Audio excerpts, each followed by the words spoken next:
Polonya'dan, Gdansk'tan herkese merhaba arkadaşlar. Motomorca kanalına hoş geldiniz. Birazcık bugün şehir içinde biraz gezip dolaşacağız. Güneşli bir hava.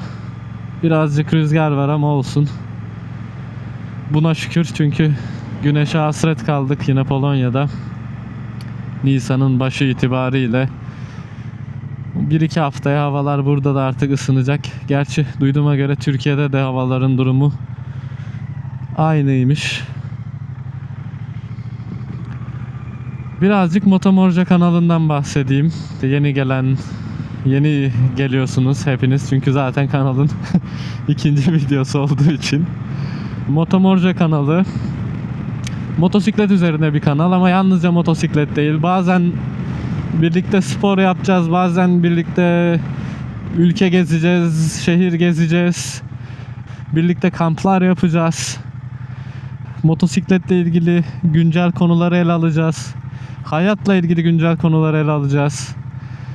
Özellikle sporla ilgili konuları da konuşacağız. Çünkü ben antrenörüm arkadaşlar, aynı zamanda da.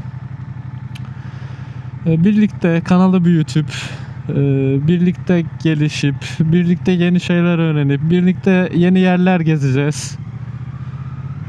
Sadece benim değil, hepimizin kanalı olmasını istiyorum bu kanalın. Birlikte sizlere Polonya'yı göstermeye çalışacağım. Polonya'nın nasıl bir yer olduğunu, Polonya'nın güzelliklerini. Çünkü gerçekten güzel bir ülke. Avrupa'nın en güvenli ülkelerinden birisi Polonya. Polonya'nın %51'i orman ve doğası gerçekten mükemmel. Çok fazla dağları yok. Dağlık alanları genelde güneyde. Çok fazla dağlık bir alanı yok, ama buna rağmen gerçekten güzel bir doğası var. İnsanları gerçekten çok sportif. Yani gördüğünüz gibi bisikletle giden insanlar çok fazla. Hava biraz ısınsın, hemen her yer bisikletli doluyor. Araç kullananlar için özellikle bu biraz sıkıntı oluyor, çünkü aralardan geçerken bazen işte dönüşler yaparken falan bisikletleri bazen fark edemediğimiz için, ben de araç kullanırken yaz aylarında gerçekten stresli, sorunlu oluyor trafikte. Ama onun dışında gerçekten güzel bisiklet yolları var bisikletler içinde. Ve motosiklet konusunda da gerçekten nasıl desem, motosiklet konusunda da gerçekten insanlar yol verme konusunda, motosiklete saygı gösterme konusunda araç sürücüleri de gerçekten bu konuda gayet yardımcı oluyorlar. Bugün şöyle ufak bir tur yapacağız. Birlikte ufakça bir Gdansk'ı göreceğiz.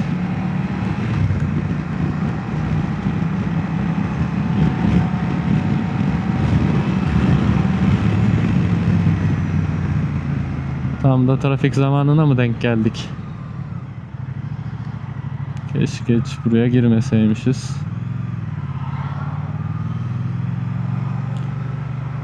Neyse. Şöyle ufak ufak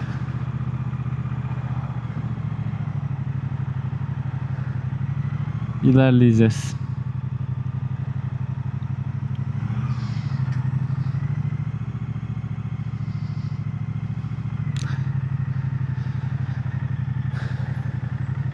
Şöyle aradan girelim.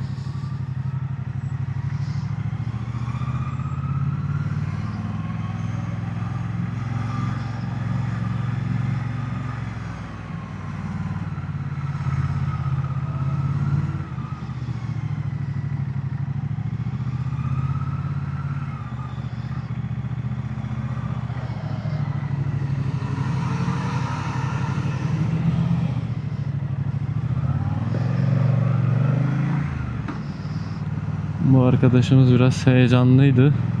O yüzden hiç yaklaşmayalım. Sağdan sola atladı birden az önce. Yeşil ışıkla birlikte.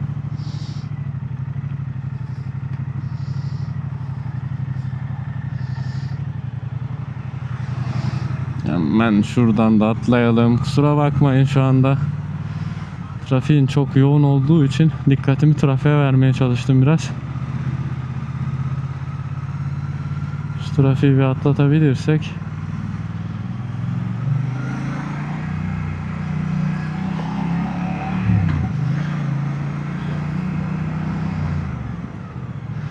Biz buradan sola döneceğiz. Evet arkadaşlar, ilk videoda bahsetmiştim. İzlemeyenler için, yeni izleyenler için de Tracer 9 GT 2025 modelinden sipariş verdim. Şu anda Nisan'ın 3'ü ya da 4'ü olması lazım bugün. Motosiklet Nisan'ın sonunda Polonya'ya geleceğini, teslime hazır olacağını bayiden bildirdiler. Savaş dolayısıyla Japonya'dan geldiği için motosikletin birazcık gecikti. Bu gecikmeden dolayı özür dilediler ve normalde Mayıs'a sarkacağını ama ne yapıp edip Nisan'ın sonunda motosikleti teslim edeceklerini söylediler. Heyecanla bekliyorum motosikleti. Hemen hızlıca sizlerle birlikte bir 1000 kilometre birkaç gün içerisinde rodajını yapıp sonra da ufak bir Polonya turu yapmayı planlıyorum. Şu anda gördüğünüz bu motosikletse ailemizin motosikleti ama benim değil. Bazen motosikletim gelene kadar ara ara böyle ufak turlara çıkıyorum. Hem sizler için de video hazırlıyorum.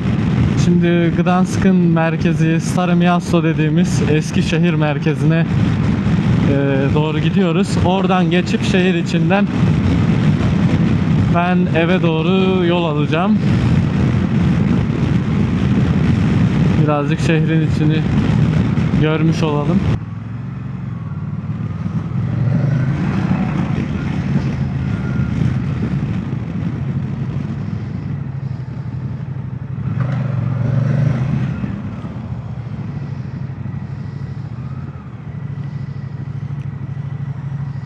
Burası güzel, büyük bir AVM. AVM'nin içerisinde nehir var. Öyle bir AVM. Öyleli. Gördüğünüz eski binalar. Karşı taraf Urgent diye geçiyor. Urgent da bizdeki devlet binaları diyebiliriz. Valilik gibi diyebiliriz. Burası da yine devlet binası. Bu karşıda ileride az sonra önünden geçeceğiz. Bu binaların devamında bir böyle eski bina, eski ve çok güzel bir bina var. O Polonya'nın bankasının binası şu anda. Banka binası olarak kullanılıyor. Bu AVM'nin diğer tarafı. Kusura bakmayın, inşallah kamerada elim falan çıkmamıştır. Kameranın açısının daha henüz farkında olmadığım için burası Old Town tarafları. İç tarafa doğru ilerliyor. Aşağıda nehir var. Şimdi bankaya geldik. Gördüğünüz banka. Üzerinde de yazıyor Narodów Bank Polski diye yazıyor. Üzerinde de. Motorcu arkadaşımız da hemen bankanın önüne park etmiş. Şöyle bankayı göstereyim sizlere. Burası da giriş kapısı. Old Town'un eski giriş kapısı. Evleri görebiliyorsunuz. Bir gün burada sizlere bir vlog çekip Old Town'da yürüyüp böyle bir vlog çekip sizlere Old Town'u tanıtabilirim. Havalar biraz ısınsın. Güzel bir vlog çekeriz. Vites. Konuşurken vitesi unuttuk. Vites düşürmeyi unuttuk. Böyle yapıları da bu şekilde Polonya'nın. Şu ileride az sonra göreceğiz. Orası tren garı. Merkezi tren garı. Burada tren, tramvay, metro bulunuyor Gdansk'ta. Ve Gdansk üçlü şehir diye geçiyor ismi. Troy Miasto. Polonca Tri-City, İngilizce üçlü şehir Türkçe olarak. Üç şehrin birbirine çok yakın. Bizdeki işte bir mahallenin diğer mahalleye uzaklığı gibi, işte bir ilçenin bile değil. Bir mahallenin diğer mahalle uzaklığı kadar birbir arasında üç şehir var. Gdansk, Sopot ve Gdynia. Sopot biraz daha nasıl diyeyim, işte burası tren garı. Sopot biraz daha turistik bir yer. Gdynia yeni bir şehir. İkinci Dünya Savaşı itibariyle oluşmuş bir şehir. Gdansk da eski şehir. En eski şehir ve en büyük şehir bu üçlünün içerisinde.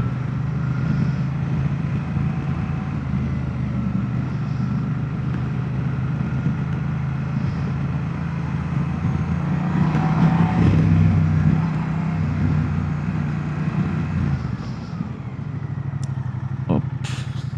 Ups. Upsi. Ablacığım.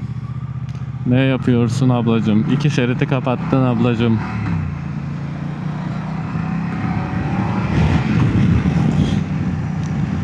Şu yukarısı da bir şehir tepesi. Bu İkinci Dünya Savaşı'nın geçtiği yerlerden birisi. Sol taraf heykelimsi bir yapının olduğu taraf. Haç işareti, daha doğrusu heykelimsi bir yapıda. Kamera karşısında konuşmak gerçekten, kameranın arkası karşısında konuşmak zaten zor, arkasında konuşmak da zor. Kendi kendine konuşmak daha da zor. Şöyle araya girdik.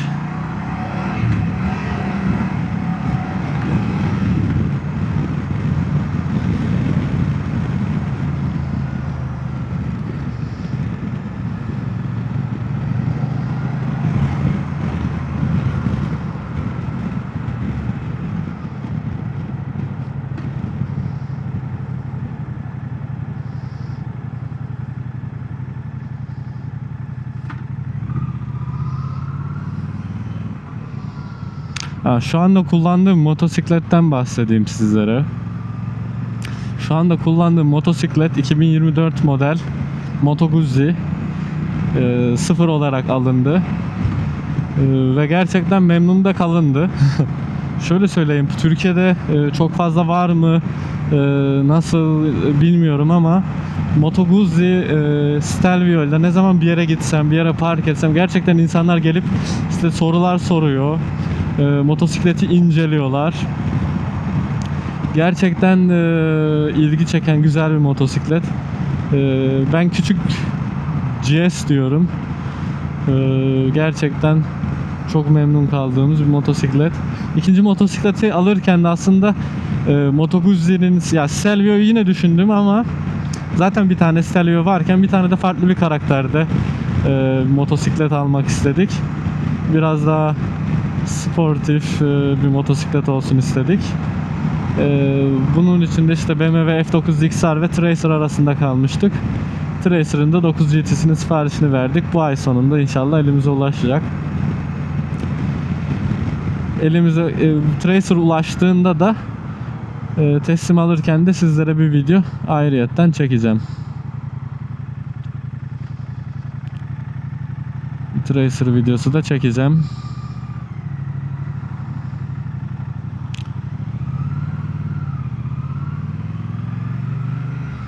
Burası da Opera binası. Opera Baltitska ve burası Baltık Denizi olduğu için Baltitska diyorlar. Opera Baltitska.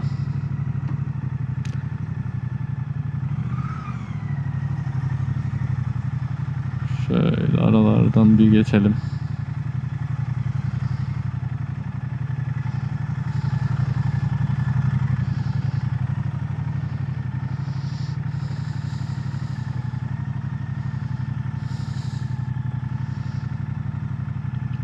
Taksici kardeşimiz yol verdi. Selamımızı verelim.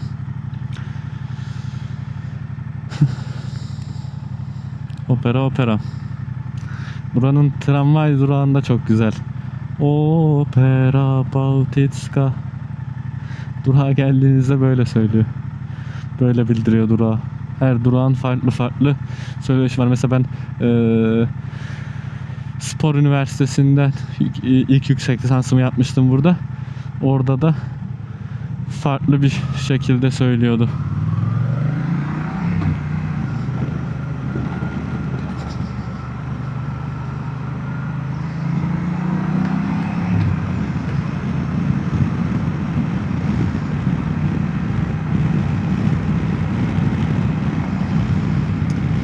Şöyle, valla Türkiye'deyken motosiklet sürdüm diyemem yani. Çok küçükken işte lise zamanlarımda birkaç sefer sürmüştüm.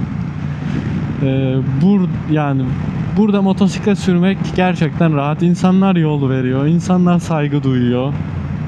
Bu konuda gerçekten çok rahat. Tek sıkıntı yollar. Yollar, Polonya'nın yolları yani çok kötü gerçekten. Yani yine Türkiye'ye göre belki birazcık bir tık iyidir. Hızlı reaksiyon gösterip tamir etmeye çalışıyorlar ama kıştan çıktıktan sonra özellikle gerçekten ciddi 10 santim 15 santimlik bazen çukurlar oluyor. Ama mesela bir yerde ben bir çukur görüyorum mesela birkaç gün görüyorum, sonra birkaç gün sonra bakıyorum orada bir çukurun üzerinde bir boya var. Sonra bir bakıyorum ertesi gün orayı tamir etmişler. Gelip bakmışlar, işaretlemişler. Sonra da gelip tamir etmişler. Bu konuda da gayet güzel.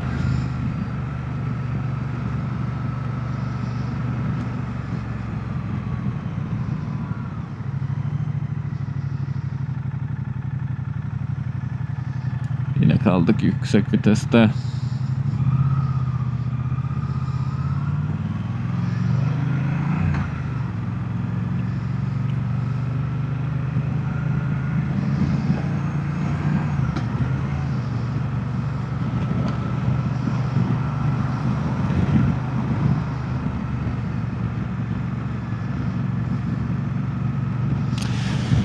Evet arkadaşlar, söylemeyi unuttum. Eğer buraya kadar videoyu izliyorsanız umarım zaten beğenmişsinizdir. Beğenip bana destek olursanız çok sevinirim. Ve yorum yapıp videoda eksik gördüğünüz şeyleri bana iletirseniz kendimi geliştirmem açısından sizlere daha iyi bir video sunmak açısından bir sonraki videoda lütfen yorumlarda belirtin. Eğer farklı bir düşünceniz olursa, bir fikriniz olursa ya da işte benden bir isteğiniz olursa, sormak istediğiniz bir şey olursa da her zaman yorumlarda konuşabiliriz. Çok teşekkür ederim şimdiden beğenileriniz ve yorumlarınız için.